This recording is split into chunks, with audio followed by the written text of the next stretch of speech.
Gaurav railway station கிட்ட கோபி ஆலு பராட்டாவை தயார் செஞ்சு வித்துட்டு இருப்பாரு. வாங்க வாங்க, சூடான கோபி ஆலு பரோட்டாவை சாப்பிடுங்க. கௌரவோட வீட்ல அவங்க அம்மா, மனைவி அப்புறம் ஒரு பொண்ணு இருந்தாங்க. கௌரவ் காலையில இருந்து சாயந்தரம் வரை உழைச்சுக்கிட்டு இருப்பாரு. ஆனாலுமே கூட அவரால தன்னோட ஏழ்மையில இருந்து வெளியில வர முடியல. கேளுங்க, கோபி ஆலு பராட்டாவை செய்யறதுக்கு நிறைய செலவாகுது. நீங்க ஒரு வேலை செய்யுங்க, நீங்க சாதா பராட்டாவை வித்து பாருங்க. இதால நம்மளுக்கு செலவும் கம்மியாகும், லாபமும் நிறைய கிடைக்கும். இல்லை, நான் அப்படி பண்ண மாட்டேன். சாதாரண பரோட்டா சாப்பிட யாரும் விரும்ப மாட்டாங்க. அப்பா கோபி ஆலு பரோட்டாவை தான் செஞ்சு வித்துக்கிட்டு இருந்தாரு. அதனால நானும் அதையே தான் செய்ய போறேன். கௌரவ் கிட்ட விதவிதமான கஸ்டமர்ஸ் இருந்தாங்க. அவங்களுக்கு விதவிதமான டிமாண்ட்ஸும் இருந்தது. அட அண்ணே, பரோட்டா மட்டும் இல்லை, கோபி ஆலுவையும் கொஞ்சம் அதிகமாக வச்சு கொடுங்க. அப்புறம் எனக்கு பரோட்டா கூட காய்கறி வேணும்.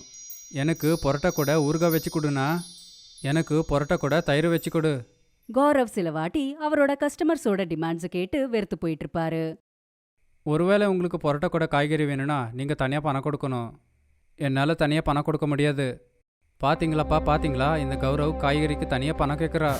வாங்க வாங்க, நாம் யாரும் இந்த கடையில் சாப்பிட வேணாம். அட ஒரு நிமிஷம், நீங்கள் எங்கே போகிறீங்க? கொஞ்சம் பொறுங்க. ஒரு நாள் கௌரவ் ரொம்பவே மனசுடைஞ்சு போய் வீட்டுக்கு வந்தான். என்னாச்சு? வர வர கஸ்டம்ஸ் வர்றது கொஞ்சம் கொஞ்சம் குறைஞ்சிக்கிட்டே போகுது. ஜனங்களுக்கு பணம் கொடுக்க விருப்பம் இல்லை. ஆனால் தயிர், ஊறுகாய், காய்கறி, ஆலு எல்லாமே கேட்குறாங்க. வாங்க எங்கேயாவது சுத்தி பார்க்க போலாம், கொஞ்சம் மூடு கூட ஃப்ரெஷ் ஆயிடும். நம்ம கிட்ட டூரிஸ்ட் பிளேஸுக்கு போகிற அளவுக்கு எந்த பணமும் கிடையாது. அதனால முன்னாடியே வீட்டுக்கு நம்ம போகலாம். கௌரவ் சுத்தி பார்க்கறதுக்கு மாமியாரோட ஊருக்கு போனாரு. அது ஒரு கிராமம். வழியில கௌரவ்க்கும் கௌரவோட மனைவிக்கு ரொம்ப தாகம் எடுத்தது. அவங்களுக்கு எங்கிருந்தோ நீர்வீழ்ச்சியோட சத்தம் கேட்டது. இந்த அருவியோட சத்தம் கிழக்கு திசையிலிருந்து வருது. கௌரவும் அவரோட மனைவியும் கிழக்கு பக்கம் போனாங்க. அவங்களுக்கு புதர்களுக்கு பின்னாடி நீர்வீழ்ச்சி தென்பட்டது. இந்த அருவி பார்க்க ரொம்ப அழகா இருக்கு. கௌரவும் கௌரவோட மனைவியும் தண்ணியை குடிச்சு அவங்களோட தாகத்தை தீர்த்துக்கிட்டாங்க. அதோடவே கை காலையும் கழுவிக்கிட்டாங்க. அவங்க அந்த இடத்துல இருந்து கிளம்புறப்போ யாரோ வலியில துடிச்சிட்டு இருக்கிற மாதிரி ஒரு குரல் அவங்களுக்கு கேட்டது. இந்த சத்தம் நீர்வீழ்ச்சிக்கு பின்னாடில இருந்து வருது. அருவிக்கு உள்ள நான் குதிச்சு பார்க்கணும். அப்போதான் அங்கே என்ன இருக்குன்னு நமக்கு தெரியும். ஆனா நீர்வீழ்ச்சிக்குள்ள நுழையிறது ஆபத்தா கூட இருக்கலாம்ல. இது ஏதாவது டிராப்பா கூட இருக்கலாம்ல. அப்பதான் நீர்வீழ்ச்சியில இருந்து ஒரு குரல் கேட்டது. நான் எதுக்காகவும் இங்கே வலை வீசல.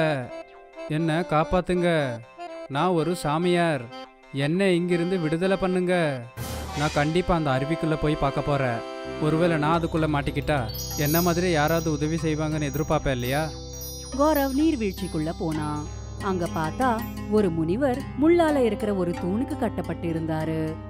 அவரோட முதுகுல இருந்து ரத்தம் வழிஞ்சுக்கிட்டு இருந்தது. நீங்க யாரு? இங்க எப்படி மாட்டிக்கிட்டீங்க? நான் உன்கிட்ட எல்லாத்தையும் சொல்றேன். முதல்ல என்ன விடுதலை பண்ணு. கௌரவ் அந்த கட்டுகளை அவுத்தாரு. முனிவர் விடுதலை அடைஞ்சாரு. உனக்கு ரொம்ப ரொம்ப நன்றி. நான் ஒரு சாமியார். என்கிட்ட சில சக்திகள் இருக்கு. மனுஷனோட விருப்பம் என்னன்னு தெரிஞ்சுக்கிட்டு என்னால் நிறைவேற்ற முடியும். ஜனங்க என்னுடைய சக்தியை தவறாக பயன்படுத்த ஆரம்பிச்சிட்டாங்க. நான் அவங்களோட பேச்சை ஒத்துக்காத போது என்னை இங்கே கூட்டிகிட்டு வந்து இந்த மாதிரி அடித்து வச்சுட்டாங்க. ஒருவேளை உங்ககிட்ட உண்மையிலேயே சக்தி இருக்குது அப்படின்னா நீங்கள் ஏன் அதை பயன்படுத்தி வெளியே வரலை? நான் என்னுடைய சக்திகளை எனக்காக எப்போவுமே பயன்படுத்தக்கூடாது. சரிங்க சுவாமி, அப்போ நான் கிளம்புறேன். நான் என்னுடைய மாமியார் வீட்டுக்கு போகணும். ரொம்ப லேட் ஆகுது. அரே, நீ ஏன் வெறும் கையை வீசிக்கிட்டு போகிற? நீ எனக்கு உதவி செஞ்சுருக்க. நான் இப்போ உனக்கு உதவி செய்ய விருப்பப்படுற. ஒரு வேளை உனக்கு ஏதாவது வேணும் அப்படின்னா அதை கேளு. இல்லை சுவாமி, நான் என்னுடைய வாழ்க்கையில் கடினமாக உழைச்சி தான் சம்பாதிக்கணும்னு நினைக்கிறேன். கௌரவ் சொன்னதை கேட்டு முனிவர் சந்தோஷப்பட்டாரு. அவர் மனசுக்குள்ளேயே கௌரவ்க்கு ஆசீர்வாதத்தை கொடுத்தாரு. கௌரவ் மாமியாரோட ஊர்ல இருந்து திரும்ப வந்ததுக்கு அப்புறம் அவரு திரும்ப அவரோட கோபி ஆலு பராட்டா பிசினஸ் ஆரம்பிச்சாரு. வாங்க வாங்க, சூடான சுவையான ஆலு கோபி பரோட்டாவை சாப்பிடுங்க. வாங்க ஐயா, வாங்க. கஸ்டமர்ஸ் திரும்ப அவங்களோட டிமாண்ட்ஸை கேட்க ஆரம்பிச்சாங்க. அட இங்க பாருப்பா, பரோட்டா கூட காய்கறியும் வேணும். ஆனா காய்கறி இல்லைங்க. அப்பதான் திடீர்னு அந்த ஆளோட பராட்டால இருந்து பொரியல் வெளியில வந்தது. எனக்கு பரோட்டா கூட தயிர் வேணும். என்கிட்ட தயிர் இல்லையே. ஆனா திடீர்னு அந்த கஸ்டமரோட பராட்டால இருந்து தயிர் வெளியில வந்தது. எனக்கு பரோட்டா கூட ஊறுகாய் வேணுப்பா. ஆனா என்கிட்ட ஊறுகாய் இல்லையே. அப்பதான் 3வது கஸ்டமரோட பிளேட்ல பராட்டால இருந்து ஊர்காய் வெளியில வந்தது. அங்க இருக்கிறவங்க எல்லாரோட மூளையும் குழம்பிடுச்சு. அட இங்கே என்ன நடக்குது? நான் இவங்க 3 பேருக்கு ஊறுகாய் தயிர் காய்கறி கொடுக்கலையே. ஆனால் இது எல்லாமே அவங்கவுங்க பிளேட்டில் எப்படி வந்துச்சு? அப்பதான் கௌரவ் இதுக்கு முன்னாடி நீர்வீழ்ச்சி கிட்ட காப்பாத்தின அதே முனிவர் அந்த இடத்துக்கு வந்தாரு. இங்கே பாருப்பா, 2 பரோட்டா கொடுப்பா, தயிர் ஊறுகாய் காய்கறியே கொடு. இப்படி சொல்லிட்டு முனிவர் மறைஞ்சு போயிட்டாரு. இந்த அற்புதங்கள் எல்லாம் அந்த முனிவரால தான் நடக்குதுன்னு கௌரவ்க்கு இப்ப புரிய வந்தது. கௌதமோட வண்டி கிட்ட கஸ்டமர்ஸ் கூட்டம் கூட்டமா நின்னுட்டு இருந்தாங்க. எல்லாருமே பராட்டா சாப்பிடறதுக்காக வந்தாங்க. அவங்க பராட்டா கூட பொரியல், தயிர், ஊறுகாய் இப்படி அவங்க எது கேட்டாலும் அது அந்த பராட்டால இருந்து வெளியில வந்து அவங்களோட பிளேட்ல வந்துரும். கௌரவ் நேர்மையா பராட்டாக்கான காசு மட்டும் வாங்கிக்கிட்டு இருந்தாரு. சில நாட்கள்லயே கௌரவ் பெரிய பணக்காரர் ஆயிட்டாரு. கௌரவ் எல்லார்கிட்டயும் நடந்த உண்மைய சொன்னாரு. அதாவது ஒரு முனிவரால தான் இந்த அற்புதங்கள் நடக்குதுன்னு சொன்னாரு. அவரை தான் கௌரவ் நீர்வீழ்ச்சி பின்னாடி கைதா இருக்கும்போது விடுவிச்சாரு. அப்புறம் அந்த முனிவர் அந்த நீர்வீழ்ச்சி கிட்டயே உட்கார்ந்து தவம் செஞ்சுக்கிட்டு இருந்தாரு. கௌரவுக்கு பக்கத்திலேயே தீபக்ன்ட்டு ஒருத்தன் பராட்டா தள்ளு வண்டியை வச்சிட்டு இருந்தான். அவனும் பராட்டாவை தான் வித்துட்டு இருந்தான். அவன் என்ன நினைச்சானா, அவனும் அந்த முனிவர் கிட்ட இருந்து ஆசீர்வாதத்தை வாங்கினா கௌரவ் மாதிரியே பணக்காரனா மாறலான்னு நினைச்சான். தீபக் கௌரவ் கிட்ட பேச்சு கொடுத்து பேச்சு வாக்குலயே அந்த முனிவர் எந்த இடத்துல இருக்காருன்னு தெரிஞ்சுக்கிட்டான். தீபக் துப்பாக்கிய புடிச்சுக்கிட்டு அந்த முனிவர் கிட்ட போனான். நீ யாருப்பா? இங்கே என்ன பண்ணுற? வாய மூடு. என் பேரு தீபக். நான் கௌரவோட கடைக்கு பக்கத்தில் கடை வச்சிருக்க. நீ அவனுக்கு வரம் கொடுத்து ரொம்ப பெரிய தப்பு பண்ணிட்ட. நீ தப்பாக புரிஞ்சுக்கிட்டு இருக்க. கௌரவ் நிஜமாவே ரொம்ப நல்ல பையன். நான் அவனுக்கு எந்த ஒரு வரமும் கொடுக்கல. எப்போவுமே நல்லா இரு அப்படின்னு நான் உனக்கு ஆசீர்வாதம் பண்ணேன். என்கிட்ட சும்மா அதிகமாக பேசாத கிழவா. ஒழுங்கு மரியாதையாக எனக்கும் அந்த மாதிரி வரம் கொடு. அப்படி இல்லைனா இப்போவே உன்னை கொன்று போட்டுருவேன். அந்த மாதிரி எல்லாம் யாராலையும் ஆசீர்வாதம் பண்ண முடியாதுப்பா. நீ சொன்னா கேட்க மாட்ட போல. தீபக் முனிவரோட கழுத்தை பிடிச்சுக்கிட்டான். அவன் அவரோட கழுத்தை நசுக்கிக்கிட்டே இப்படி சொன்னான். உடனே ஆசீர்வாதம் பண்ணு, இல்லைனா உன் உயிரை எடுத்துடுவ. சரி, நான் உன்னை ஆசீர்வதிக்கிறேன். அடுத்த நாள் தீபக் ரொம்பவே சந்தோஷமா அவனோட பிசினஸ் ஆரம்பிச்சான். தீபக் கஸ்டமர்ஸோட பிளேட்ல பராட்டாவை வச்சு கொடுத்தப்போ அந்த பிளேட்ல பராட்டா மேல பாம்புகள் இருந்தது. தீபக் கஸ்டமர்ஸோட பிளேட்ல எத்தனை வாட்டி பராட்டாவை வச்சாலும் எல்லா வாட்டியும் பாம்புகள் தான் வந்தது. கஸ்டமர்ஸ் தீபக் கிட்ட இருந்து பராட்டாவை வாங்குறதே நிறுத்திட்டாங்க. எல்லா கஸ்டமர்ஸும் கௌரவ் கிட்ட இருந்து தான் பராட்டாவை வாங்கிக்கிட்டு இருந்தாங்க. கௌரவ் கஸ்டமர்ஸோட கூட்டம் ரொம்பவே கூடிச்சுன்ற விஷயத்த கவனிச்சான். அதனால 2 வேலைக்காரங்களை வச்சுக்கிட்டு கௌரவ் ஒரு ரெஸ்டாரண்ட்டை ஓபன் பண்ணாரு. இப்படி தன்னோட நேர்மை அப்புறம் உழைப்புனால பிசினஸ்ல முன்னேறி ரொம்ப சந்தோஷமா வாழ்ந்தாரு. மகேஷும் நீரஜும் பக்கத்து பக்கத்து வீட்ல உள்ளவங்க. 2 பேருக்கும் தள்ளு வண்டி இருக்கு. மகேஷுக்கு இளநீர் தள்ளு வண்டி, அப்புறம் நீரஜுக்கு ஐஸ்கிரீம் தள்ளு வண்டி இருக்கு. தினமும் காலையில 9 மணிக்கு அவங்க தள்ளு வண்டி எடுத்துக்கிட்டு வியாபாரத்துக்கு கிளம்பிடுவாங்க. அப்புறம் பார்க் பக்கத்திலேயே அவங்க வண்டியை அவங்க நிறுத்திடுவாங்க. மகேஷ் ரொம்ப நல்ல மனுஷன். அவன் மத்தவங்களுக்கு எப்பவும் உதவி பண்ணுவான். பார்க்குக்கு வெளியில ஒரு வயசான பெரியவர் உட்கார்ந்து இருந்தாரு. மகேஷ் அவருக்காக தினமும் வீட்ல இருந்து சாப்பாடு கொண்டு வந்து கொடுப்பான். இந்தாங்க ஐயா, கடவுள் உன்னை நல்லா பாத்துக்கணும்பா. மகேஷுக்கு ஏழைங்களுக்கு உதவுறதுனா ரொம்ப பிடிக்கும். ஆனா நீரஜ் ஒரு சுயநலவாதி. அட மகேஷே, தினமும் ஏன் பிச்சைக்காரனுக்கு சாப்பாடு கொடுத்துன்னு இருக்கிற? அவன் உனக்கு சொந்தக்காரனா? அவன் மேல எதுக்கு இவ்வளோ அக்கறை உனக்கு? அட அண்ணே, அதெல்லாம் ஒன்றும் இல்லைண்ணே. எனக்கு பிடிச்சிருந்தது, அதனால ஹெல்ப் பண்றேன், அவ்வளோதான். இதெல்லாம் ரொம்ப செலவாகுமேப்பா. இப்படியே செஞ்சா நீ எப்ப சேர்த்து வைப்ப? நீயும் குடும்பக்காரன் தானே, வீட்டுல மனைவி பிள்ளைங்க இருக்காங்கல்ல. ஆமா, அதுவும் உண்மைதான். ஆனா இந்த ஒரு சின்ன ஹெல்ப்பால என் குடும்பத்துக்கு எந்த நஷ்டமும் வராது. ஏழைங்களுக்கு உதவுறது உதவாம இருக்கிறது அவங்க இஷ்டம்பா. அவ்வளவுதான் என்னால சொல்ல முடியும். அந்த நேரத்துல மகேஷோட கடைக்கு ஆளுங்க வந்தாங்க. அட அண்ணே, 2 இளநீ கொடுண்ணே. சரி சார். மகேஷ் அவருக்கு இளநீர் வெட்டி குடுக்கறதுக்குள்ள இன்னும் சில பேரும் அங்க வந்தாங்க. அப்படி போக போக அங்க நிறைய ஆளுங்க வர ஆரம்பிச்சாங்க. கொஞ்ச நேரத்திலேயே மகேஷோட நிறைய இளநீங்க வித்து போச்சு. இது எல்லாத்தையும் நீரஜ் கோபத்தோட பாத்துக்கிட்டே இருந்தான். இவன் இளநில என்னதான் இருக்குது, இவ்வளவு சீக்கிரமா எல்லா இளநியும் வித்துட்டானே. நானும் காலையில இருந்து கடை திறந்து வச்சிருக்கேன், ஒருத்தன் கூட வந்து ஐஸ்கிரீம் வாங்கவே இல்லையே. நீரஜ் மகேஷ் மேல ரொம்ப பொறாமப்பட்டான். கொஞ்ச நேரத்திலேயே மகேஷோட எல்லா இளநீரும் வித்து போச்சு. அவர் வண்டி எடுத்துக்கிட்டு வீட்டுக்கு போயிட்டாரு. ஆனா நீரஜ் அவர் போறத பாத்துக்கிட்டே இருந்தான். இன்னைக்கு நான் ஏதாவது ஒண்ணு செஞ்சுதான் ஆகணும். போற வழியில மகேஷ் இன்னொரு வயசானவங்கள பார்த்தான். மகனே, உன்கிட்ட சாப்பிட ஏதாவது இருந்தா கொடுப்பா. சரிம்மா, தரமா.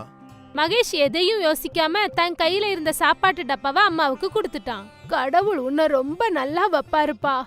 அந்த பாட்டியோட ஆசிர்வாதத்தை வாங்கிட்டு மகேஷ் அங்க இருந்து வீட்டுக்கு கிளம்புனான். ரமா, வந்துட்டீங்களா? இன்னைக்கு இவ்வளவு சீக்கிரம் வந்துட்டீங்க? ஆமா, எல்லா இளநியும் வித்து போச்சு. அதுவும் இல்லாம என்னுடைய டப்பாவை ஒரு ஏழை அம்மாவுக்கு கொடுத்துட்டேன். சரிங்க, ஒன்னும் பிரச்சனை இல்ல. சரி, நான் சாப்பாடு செஞ்சுட்டேன், வாங்க ஒன்னா சாப்பிடலாம். வண்டிய ஓரமா விட்டுட்டு வரேன். சரிங்க. எப்பவும் போல மகேஷ் அவனோட தள்ளு வண்டிய வீட்டுக்கு வெளியில நிறுத்திட்டு வீட்டுக்குள்ள போய் அவன் சாப்பிட போயிட்டான். சாயந்தரம் ஆன உடனே மகேஷ் அடுத்த நாளைக்கு இளநீ வாங்குறதுக்காக போயிட்டான். அவன் இளநீ வாங்கிட்டு வந்து வீட்டுக்கு வெளியில நிறுத்திட்டான். ரமா, இன்னைக்கு தினமோட அதிகமா இளநீ வாங்கிட்டு வந்திருக்கேன். அவ்வளோ இளநிய தள்ளிட்டு வந்ததுனால ரொம்ப சோர்வா இருக்குது, கொஞ்சம் டீ கூட. சரிங்க. அப்போதான் நீரஜ் அவனோட ஐஸ்கிரீம் வண்டியை எடுத்துக்கிட்டு வீட்டுக்கு வந்தான். நீரஜ் அங்க இருந்த தள்ளு வண்டியில இருந்த இளநிகளை பார்த்தான். அதுக்கப்புறம் நீரஜ் அத பத்தி யோசிக்க ஆரம்பிச்சான். நானும் பாக்குறேன் நீ எப்படி காசு சம்பாதிக்கிறேன்னு. ராத்திரி எல்லாரும் தூங்குனதுக்கு அப்புறம் நீரஜ் மெதுவா அமைதியா அவன் வீட்டை விட்டு வெளியே வந்தான். அவன் மகேஷ் வீட்டுக்கு வெளியில நிறுத்தியிருந்த இளநீர் வண்டிய இளநிகளோட தள்ளிட்டு போயிட்டான். இப்போ பாக்குறேன் இளநியும் தள்ளு வண்டியும் இல்லாம நீ எப்படி சம்பாதிக்கிறேன்னு. நீ அழுவ போற, நான் சிரிக்க போறேன். நீரஜ் அந்த தள்ளு வண்டியையும் இளநிகளையும் அவனோட வீட்டுக்கு பின்னாடி கொண்டு போய் வச்சான். அந்த இளநிய அவன் வைக்கோல வச்சு மறைச்சு மூடி வச்சான். மகேஷோட வியாபாரம் போனதுல நீரஜ் ரொம்ப சந்தோஷப்பட்டான். அன்னைக்கு ராத்திரி அவன் நிம்மதியா தூங்குனான். அடுத்த நாள் காலையில மகேஷ் வெளியில வந்து பார்த்தபோது அங்க அவனோட வண்டியையும் இளநீரையும் காணோம். அடே ரமா, கொஞ்சம் சீக்கிரம் வெளியே வா. என்னாச்சுங்க? எல்லாமே திருடு போச்சு. என்னுடைய தள்ளு வண்டியும் போச்சு, என்னுடைய இளநியும் போச்சு. அட கடவுளே! இளநி வாங்கறதுக்கு இப்ப என்கிட்ட பைசா கூட இல்ல. இப்ப நான் என்ன பண்றது கடவுளே? மகேஷுக்கு அவனோட வியாபாரம் போச்சு. ரமாவும் ரொம்ப வருத்தப்பட்டா. நம்ம போலீஸ் ஸ்டேஷன்ல இத பத்தி கம்ப்ளைண்ட் கொடுக்கலாங்க. அப்புறம் நம்மளோட தள்ளு வண்டி கண்டிப்பா கிடைச்சிடும். ஒரு வாட்டி திருடு போனா மறுபடியும் கிடைக்கும்ன்றியா? இப்போ நம்ம என்ன பண்றது? தெரியல, பார்க்கலாம். யாருகிட்டயாவது பணம் கைமாத்தா வாங்கி அதுக்கப்புறம் இளநீ வாங்கி விக்கலாம். சரிங்க. வருத்தத்துல இருந்த மகேஷ் ஒரு சேட்டை பார்க்க போனான். ஐயா, என்னுடைய தள்ளு வண்டி காணாம போச்சு, அதோட சேர்த்து இளநீ கூட. கொஞ்சம் பணம் கொடுத்தா நல்லா இருக்கும். பணம் நான் கொடுக்கறேன்ப்பா, ஆனா நீ அடமானம் வைக்கிறதுக்கு என்ன இருக்கு? என்கிட்ட ஒண்ணுமே இல்லதான் எஜமா, ஆனா உங்களுக்கு மாசம் மாசம் பணத்தை நான் கண்டிப்பா கொடுத்துருவேன். இல்ல இல்ல, என்னுடைய வியாபாரம் வார்த்தையினால இல்ல. அடமானத்துக்கு ஏதாவது கொண்டு வந்து வச்சு அப்புறம் பைசாவை கொண்டு போ. மகேஷ் ரொம்ப கவலைப்பட்டான். ஏன்னா அவங்கிட்ட அடமானம் வைக்கிறதுக்கு ஒண்ணுமே இல்ல. என்கிட்ட தங்க நகையும் இல்ல, சொந்த வீடும் இல்ல. அப்படி இருக்கும்போது நான் என்னதான் அடமானம் வைக்கிறது? அட கடவுளே, நீ எனக்கு உதவி பண்ணு. மகேஷ் அந்த ரோட்ல திரும்ப போய்கிட்டு இருந்தான். நடந்து நடந்து அவன் அந்த பார்க்க கிராஸ் பண்ணான். அவன் அங்க அந்த பாவப்பட்ட வயசானவரை பார்த்தான். இன்னைக்கு அவருக்காக கொடுக்க மகேஷ் கிட்ட சாப்பாடு இல்ல. மகேஷ் பக்கத்துல இருந்த கடையில இருந்து கொஞ்சம் சமுசா வாங்கிட்டு வந்தான். அத அந்த வயசானவருக்கு அவன் கொடுத்தான். என்ன மன்னிச்சிருங்க ஐயா, இன்னைக்கு என்னால உங்களுக்கு வீட்டு சாப்பாடு கொடுக்க முடியல. ஒன்னும் பரவாயில்லப்பா. இன்னைக்கு நீ ஏதோ ஒரு கஷ்டத்துல இருக்கிற இல்ல, எனக்காக இவ்வளவு செஞ்சிருக்க, இதுவே பெருசு. ரொம்ப சந்தோஷம். இந்தாப்பா. அந்த வயசானவரு மகேஷ் கையில ஒரு தள்ளுவண்டி பொம்மைய கொடுத்தாரு. என்ன இது? இத வீட்டுக்கு எடுத்துட்டு போ. இது என்னன்றது நாளைக்கு உனக்கு தெரியும். சரிங்க, கடவுள் உன்னை நல்லா ஆசீர்வதிப்பாரு. மகேஷ் அந்த தள்ளுவண்டி பொம்மையை எடுத்துக்கிட்டு வீட்டுக்கு வந்தான். ஏதாவது கிடைச்சதாங்க? இல்ல, சேட்டு எனக்கு காசு கொடுக்க மறுத்துட்டாரு. ஆனா இங்க பாரு.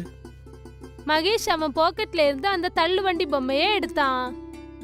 இது என்னதுங்க? பார்க்கு கிட்ட ஒரு பெரியவருக்கு நான் தினமும் சாப்பாடு கொடுப்பேன் இல்ல, அவர் தான் இதை எனக்கு இன்னைக்கு கொடுத்தாரு. என்ன இதுன்னு கேட்டேன். நாளைக்கு உனக்கு தெரியும்னு சொன்னாரு. இந்த சின்ன தள்ளுவண்டி பொம்மையை நம்ம இங்கேயே வச்சிடலாம்.